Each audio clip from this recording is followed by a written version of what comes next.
Cricket ஃபேன்ஸுக்கு வணக்கம். So நாளையிலிருந்து ஐபிஎல் தொடங்க போது 2 மாதத்துக்கு பஞ்சமே இல்லை. ஸோ என்டர்டைன்மெண்ட்னா இப்படி தாண்டா இருக்கணுங்கிற மாதிரி ஃபேன்ஸ் எல்லாம் இப்போவே அந்த வைப்பை செட் பண்ண ஆரம்பிச்சிட்டாங்க.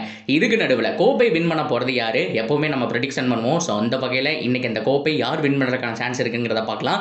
இது போக ஆஸ்ட்ராலஜி ப்ரெடிக்ஷன். ஸோ பொதுவாகவே இந்த ஆஸ்ட்ராலஜி ப்ரெடிக்ஷன்ஸ் எல்லாம் பார்ப்பாங்க. ஸோ இந்தியா மேட்சுக்கு முன்னாடி ஆஸ்ட்ராலஜி ப்ரெடிக்ஷன்ஸ் நிறையா வந்துட்டு சக்ஸஸ்ஃபுல்லாகவும் இருந்திருக்கு. அந்த சக்ஸஸ்ஃபுல் ஆஸ்ட்ராலஜர் ஒருத்தர் இந்த டீமு தான் ஏன் ஜெயிக்க போகுது அப்படிங்கிற மாதிரி சொல்லியிருக்காரு. ஸோ அதனாலேயே கொஞ்சம் எல்லாருக்குமே பரபரப்பு இன்க்ரீஸ் ஆகிருக்குன்னு சொல்லி ஆகணும். அது போக ஆர்சிபி என்கிற கஜினி முகமது என்ன பண்ண போகிறாங்க அப்படிங்கிற மாதிரி கம்ப்ளீட்டாக பார்க்கலாம். அதுக்கு முன்னாடி ஃபர்ஸ்ட் டைம் சேனலுக்கு வரீங்கன்னா மறக்காமல் சப்ஸ்கிரைப் பண்ணி சப்போர்ட் பண்ணுங்கள். அப்போ தான் அப்டேட் எல்லாமே எங்களை வந்து சேரும். சரி வாங்க வீடியோக்குள்ளே போகலாம். ஸோ பொதுவாக வருஷம் நம்ம கோப்பை வின் பண்ணும்போது எல்லா டீமை பற்றியும் பேசும்போது ஆர்சிபியை பற்றி பேசாமல் இருக்க முடியாது. இந்த தடவை கஜினி முகமதுன்னு பேர் வச்சுருக்காங்க. ரீசன் என்ன அப்படின்னா 17 தடவை தோத்துட்டாங்க, 18வது தடவை அதை ஜெயிப்பாங்கப்பா அப்படிங்கிற ஒரு நம்பிக்கையினால கஜினி முகமது. ஸோ கண்டிப்பாக ஆர்சிபி இந்த தடவை பாருங்க அப்படிங்கிற மாதிரி ஃபேன்ஸ் எல்லாருமே சொல்லிட்டு இருக்காங்க. ஸோ இதுக்கு நடுவில் நம்ம கிரிக்கெட் வைஸ் பார்க்கும்போது எந்த டீம் பவர்ஃபுல்லாக இருக்குது, யார் ஜெயிக்கிறதுக்கான சான்ஸ் இருக்குன்னு கேட்டால் ஸோ என் மனசில் என்ன தோணுது அப்படின்னு நான் சொல்லிடுறேன். அது போக டீமை பற்றி நம்ம பேசுவோம். என்னை பொறுத்த வரைக்கும் இந்த தடவை டிசி கொஞ்சம் பவர்ஃபுல்லாக இருக்குது அப்படிங்கிற மாதிரி நான் ஃபீல் பண்ணுறேன். டிசி அண்ட் பஞ்சாப் இந்த 2 டீம் கிட்ட ஏதோ ஒரு விஷயம் இருக்குங்க. ஸோ கண்டிப்பாக குவாலிஃபை ஆவாங்க. அட் த சேம் டைம் ரொம்ப முக்கியமாக ஃபைனலில் 2ல் ஏதோ ஒரு டீம் வரலாம். 2 டீம் வந்தாலும் ஆச்சரியப்படுறதுக்கு இல்லை. கப்பு கண்டிப்பாக அடிக்கிறதுக்கான பாசிபிலிட்டிஸ் இருக்குது. 90% நான் நம்புகிறேன். கண்டிப்பாக இந்த டீம் நாங்களும் ஒரு ஆளு தான் சொல்லி காமிப்பாங்க. கோப்பை நெக்ஸ்ட் ஸ்டேஜுங்க. ஆனால் கண்டிப்பாக நாங்கள் ஃபைட் பண்ணிட்டு தான் போக போகிறோம் அப்படின்னு சொல்லும்போது டிசி கண்டிப்பாக வந்து நிற்பாங்க. ஏன்னா அக்ஷனில் அவங்க பண்ண அந்த விஷயம், அந்த மொட்டை மாமா இருக்காரு, அவர் என்ன பண்ணார் அப்படின்னா ஸோ அக்ஷனல் ஃபாலோ பண்ணுற எல்லாருக்குமே தெரியும். ஸோ அவர் வந்தாலே ஒரே ஃபன்னாக இருக்கும். திடீர்னு எப்பேற்பட்ட டீமாக இருந்தாலும் சரி, எவ்வளோ அமௌண்ட்டாக இருந்தாலும் சரி, ஸோ போட்டு சும்மா தட்டி தூக்கி வீசிட்டு போயிடுவார். ஸோ அந்த மாதிரி ஃபேப் டூப்ளஸி வாங்கினதாக இருக்கட்டும், ஸோ நல்ல பவுலர்ஸ் நல்ல ஒரு பேட்டிங் லைனப் உருவாக்குனதாகட்டும், ஓவராலாக டெல்லி செமையாக பண்ணியிருக்காங்க. பொறுத்திருந்து பார்ப்போம் கேஎல் ராகுல் தலைமையில் இந்த தடவை எந்த அளவுக்கு போக போகிறாங்க அப்படின்னு சொல்லிட்டு. அப்படியே கட் பண்ணால் பஞ்சாப்புங்க. So Ricky Ponting coach, Shreyas Iyer captain, சரியான ஒரு டீம். சசாங் சிங் ரீசெண்ட் டைமில் சொல்லியிருந்தாரு எங்கள் டீமை பற்றி தெரில. ஸோ ஓவராலாக எல்லாமே வந்துட்டு செமையாக செட் பண்ணி வச்சுருக்கோம். எனக்கு நம்பிக்கை இருக்குது. நான் விளாட்றேன் அப்படிங்கிறதுனால மட்டும் சொல்லலை, கண்டிப்பாக எனக்கு நம்பிக்கை இருக்குது. மார்க் மை வேர்ட்ஸ், டாப் 2க்குள்ளே வருவாங்க. அப்படி வரலைன்னா நீங்கள் நான் ட்ரோல் பண்ணுங்க அப்படின்னு சொல்லி ஓப்பன் சேலஞ்ச் கொடுத்துருக்காருங்க சசாங் சிங். பொறுத்திருந்து பார்ப்போம் என்ன நடக்க போகுதுன்னு சொல்லிட்டு. என்னுடைய ப்ரெடிக்ஷன் இதுதான். மேபி இந்த 2 டீம் கிட்ட ஏதோ ஒரு விஷயம் இருக்குன்னு நான் ஃபீல் பண்ணுறேன். ஸோ இது போக சோசியல் மீடியாவில் மும்பை இந்தியன்ஸை சொல்கிறாங்க, ஸோ ஒரு சிஎஸ்கேவை சொல்கிறாங்க.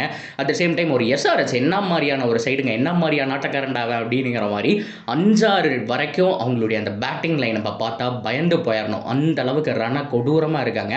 யாராவது ஒருத்தர் நின்னாலே மாங்கு நடிப்பான். 6 பேர் சென்னாங்கன்னா என்ன ஆகணுங்கிற மாதிரி தெரில. ஸோ அந்த அளவுக்கு வெறித்தனமான ஒரு பேட்டிங் யூனிட்டு, செம்மையான ஒரு பவுலிங் யூனிட்டு, ஒரு கம்ப்ளீட் சைடாக இருக்கிறாங்க எஸ்ஆர்எச். மேபி அவங்க இந்த தடவையும் ஃபைனல் வரக்கான சான்ஸ் இருக்குது. அதே மாதிரி சிஎஸ்கே, மற்ற டீம், ஒரு கேகேஆர், இது எல்லாமே சோசியல் மீடியாவில் போயிட்டுருக்கு. இதுக்கு நடுவில் ஆர்சிபின்னு சொல்லிட்டு கண்டிப்பாக யாராவது சொல்லுவாங்க. யார் சொல்கிறாங்களோ இல்லையோ, ஆஸ்ட்ராலஜர் ஒருத்தர் சொல்லியிருக்காரு. அவருடைய பேர் கிரீன்ஸ்டோன் லோபோ. நான் இதுக்கு முன்னாடி ஏகப்பட்ட வீடியோவில் வந்துட்டு நான் சொல்லியிருக்கேன். அவர் வந்துட்டு பல ப்ரெடிக்ஷன் பண்ணியிருக்காரு. நிறையா வந்துட்டு லாஸும் ஆயிருக்கு. அட் த சேம் டைம் நிறைய வின்னிங் பர்சன்டேஜும் ஜாஸ்தி இருந்திருக்கு. ஸோ ஐபிஎல்ல இது வரைக்கும் சிஎஸ்கே ஜெயிக்க போகிறாங்கன்னு சொல்லி ப்ரெடிக்ட் பண்ணது நடந்திருக்கு. என்ன அவருடைய ஒரே ஒரு ஃபால் ப்ரெடிக்ஷன் என்ன அப்படின்னா 2023 வேர்ல்ட் கப் இந்தியா தான் ஜெயிப்பாங்கன்னு சொல்லி அடிச்சு சொன்னார். ஃபைனல் வந்தப்போ கூட சொன்னார். ஃபைனலில் ஃபர்ஸ்ட் ஹாஃப் முடிச்சப்போ கூட சொன்னார். ஆனால் ஆஸ்திரேலியா ஜெயிச்சிட்டாங்க, அது வேறு விஷயம். ஆனால் போன தடவை வந்துட்டு கேகேஆர் தான் வின் பண்ண போகிறாங்கன்னு சொல்லி ஒரு ப்ரெடிக்ஷன் பண்ணதாகட்டும், அட் த சேம் டைம் இந்த தடவை சாம்பியன்ஸ் ஆஃப் இந்தியாவுக்கு தான் சொல்லி ப்ரெடிக்ஷன் பண்ணதாகட்டும், அவர் ஆஸ்ட்ராலஜி மூலிமா ப்ரெடிக்ஷன் பண்ணுறாரு அப்படின்னு நிறைய பேர் சொல்லிட்டு இருக்காங்க. மேபி டீம் அனலைஸ் கூட அவர் பண்ணியிருக்கலாம். ஆனால் அவர் சொல்கிறது எல்லாமே கிட்டத்தட்ட ஒரு 90% மேலே கரெக்டாக இருந்திருக்கு. அவர் இப்போ எந்த டீமை கை காட்டியிருக்காரு தெரியுமா? ஆர்சிபியை கை காட்டியிருக்காரு. ஸோ இதெல்லாம் எப்படி அவர் எடுக்கிறாரு அப்படின்னா பர்த்டே டேட்டை வச்சு, ஹாரோஸ்கோப் வச்சு, அவங்களோட பிளானட் எப்படி இருக்குங்கிறத வச்சு. ஆஸ்ட்ராலஜினா அப்படி தான் இருக்கும். ஸோ எனக்கும் பெருசாக இன்ட்ரெஸ்ட் இல்லை, இருந்தாலும் சோசியல் மீடியாவில் ஃபாலோ பண்ணுறாங்க, அதனால நான் இதை சொல்கிறேன், ஓகேவா? ஸோ அதுபடி பார்க்கும்போது ரஜத் பட்டிதருடைய ஹாரோஸ்கோப் கேப்டனாக போட்டதில் நல்ல ஒரு பெனிஃபிட்னு சொல்கிறாரு. அது போக ரொம்ப முக்கியமாக இதெல்லாம் தாண்டி ஆண்டி ஃபிளார், அவர் இது வரைக்கும் அதிக லாஸே சம்பாதிக்காததுக்கு காரணம் அவருடைய ஹாரோஸ்கோப் தான். அவர் கோச் பண்ணுற டீம் அட்லீஸ்ட் செமிஃபைனல் போயிடுவாங்க, அட்லீஸ்ட் ஃபைனல் போயிடுவாங்க. நானே சொல்லியிருக்கேன். அவருடைய ஹாரோஸ்கோப் எடுத்து பார்த்தா அவர் தோக்கறதுக்கான சான்ஸே இல்லை. அவர் கோச் பண்ணுறக்கூடிய டீமை 99% ஃபைனல் இல்லைன்னா செமிஃபைனலாவது கொண்டு போய் நிற்பாட்டிடுவார். கோப்பையெல்லாம் அடுத்த ஸ்டேஜ், அட்லீஸ்ட் ரொம்ப கீழே டவுனில் விடாமல் மேலே வரைக்கும் தூக்கிட்டு போவார் அப்படிங்கிறதா அவருடைய அந்த ஹாரோஸ்கோப் சொல்லுதாமா. இது எல்லாமே சோசியல் மீடியாவில் போயிட்டு இருந்த பஸ்ஸு.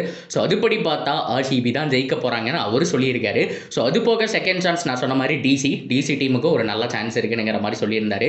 ஸோ இதெல்லாம் தான் சோஷியல் மீடியாவில் ரொம்ப வைரலாக போயிட்டு இருக்கு. ஸோ கிட்டத்தட்ட நம்மளே இப்போ 6 டீம் பார்த்துட்டோம். இந்த 6 டீமில் யாருப்பா ஜெயிப்பாங்கன்னு சொன்னால் கண்டிப்பாக நம்மளால சொல்ல முடியாது. இதெல்லாம் ஜஸ்ட் ஒரு ப்ரெடிக்ஷன் தான். ஆஸ்ட்ராலஜி படி பார்த்தா ஆர்சிபிங்கிறாங்க 17 வருஷம் தோத்துட்டாங்க. நம்பர் 18 கஜினி முகமது ஜெயிச்சது 18 அப்படிங்கிற மாதிரிலாம் ஒரு பக்கம் போயிட்டு இருக்கு. அட் த சேம் டைம் ரொம்ப முக்கியமாக விராட்டுடைய நம்பர் 18. ஸோ 18வது சீசன் எங்களுக்கு தாண்டான்னு சொல்லி ஆர்சிபி ஃபேன்ஸ் ஒரு பக்கம், சிஎஸ்கே ஃபேன்ஸ் நாங்கள் என்ன சொம்பை அப்படின்னு சொல்லி ஒரு பக்கம், மும்பை இந்தியன்ஸ் தம்பி நாங்கள் ஒரு பக்கம் இருக்கோம்ப்பான்னு சொல்லி ஒரு பக்கம். ஸோ மற்ற டீம்ஸ் எல்லாம் ஒரு பக்கம் பயங்கர சண்டை தான். ஆனால் லீக் மேட்ச்சில் முதல் ஒரு 4-5 மேட்ச் எல்லா டீமும் ஒரு ரவுண்டு விளாண்டதுக்கப்புறம் ஓரளவுக்கு ப்ரெடிக்ட் பண்ணலாம்.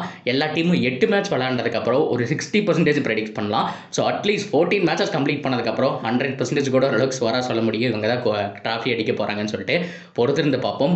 ஆனால் கண்டிப்பாக சொல்கிறேன், ஸோ இதுக்கு முன்னாடி நடந்த சீசன் எல்லாமே ஓரளவுக்கு ஈஸியாக ப்ரெடிக்டபுளாக இருந்துச்சு. ஜெயிக்க போகிறாங்க, சென்னை போயிடுவாங்க, அவங்கெல்லாம் நடந்தே போயிடுவாங்க, மற்ற டீமெல்லாம் கஷ்டப்படுவாங்க, சிஎஸ்கே ஈஸியாக போயிடுவாங்க, ஸோ அதே மாதிரி மும்பை ஈஸியாக போயிடுவாங்கங்கிற மாதிரிலாம் சொல்லிட்டு இருப்போம். ஆனால் இப்போது இந்த ஸ்குவாடெல்லாம் எடுத்ததுக்கப்புறம் இம்பாக்ட் பிளேயர்லாம் பார்த்ததுக்கப்புறம் ஸோ இந்த ஒரு லாஸ்ட் ஒரு 3 இயர்ஸாக பார்த்தோம் அப்படின்னா அவ்வளோ ஈஸியாக ப்ரெடிக்டே பண்ண முடியலைங்க. இதுதான் ஐபிஎல்லுடைய கிரேஸே. பொறுத்திருந்து பார்ப்போம் எப்படி இருக்க போகுதுன்னு சொல்லிட்டு. So that's video guys. இதை பற்றி உங்களுடைய கருத்துக்கள் தாராளமாக கமெண்ட்டில் சொல்லுங்கள். அண்ட் தொடர்ந்து அப்படியே இருக்க சேனலோட நினைச்சிருங்க. மறக்காமல் சப்ஸ்கிரைப் பண்ணி சப்போர்ட் பண்ணுங்கள்.